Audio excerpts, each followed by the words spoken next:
चीन के सिचुआन प्रांत की पहाड़ियों में बसे एक छोटे से गांव में वेई नाम का एक युवा लड़का प्रकृति से घिरा हुआ एक सादा जीवन जी रहा था।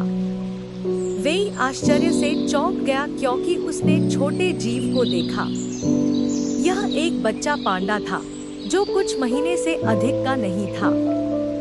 पांडा का फर नरम और रोएदार था और उसकी बड़ी गोल आंखें जिज्ञासा से चमक रही थी। वेई पांडा के आकर्षण का विरोध नहीं कर सका और उसे धीरे से उठा लिया, उसे अपनी बाहों में ले लिया। जैसे ही वेई खेत में दाखिल हुआ, उसके माता-पिता उसकी बाहों में बेबी पांडा को देखकर हैरान रह गए। उन्हें तुरंत एहसास हुआ कि हाल ही में आए तूफान के दौरान पांडा अपनी मां से अलग हो गया होगा। वेई के माता-पिता पांडा की देखभाल करने के लिए सहमत हो गए और साथ मिलकर उन्होंने उसके लिए एक छोटा सा आरामदायक बाड़ा बनाया।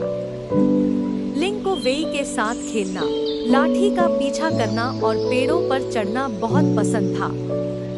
वेई को लिंग को गेंद की तरह सिकुड़ते और सोते हुए देखना बहुत पसंद था।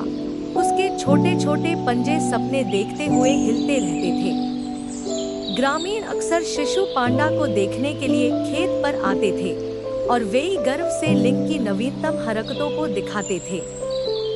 जैसे जैसे महीने बीतते गए, लिंग बड़ा और मजबूत होता गया। वेई के माता-पिता को चिंता होने लगी कि लिंग को फिर से जंगल में लाने का समय आ गया है। वेई अपने प्यारे दोस्त को अलविदा कहने के विचार से ही दुखी था।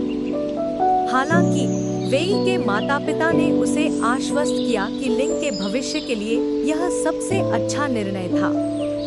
उन्होंने एक स्थानीय वन्यजीव अभयारण्य से संपर्क किया और विशेषज्ञ लिंग को लेने और उसे वापस जंगल में छोड़ने के लिए तैयार करने पर सहमत हुए।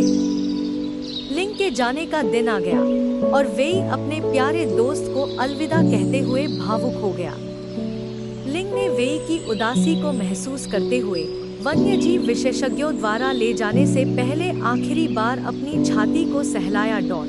वेई ने लिंग को दूर गायब होते देखा, उदासी और गर्व का मिश्रण महसूस कर रहा था।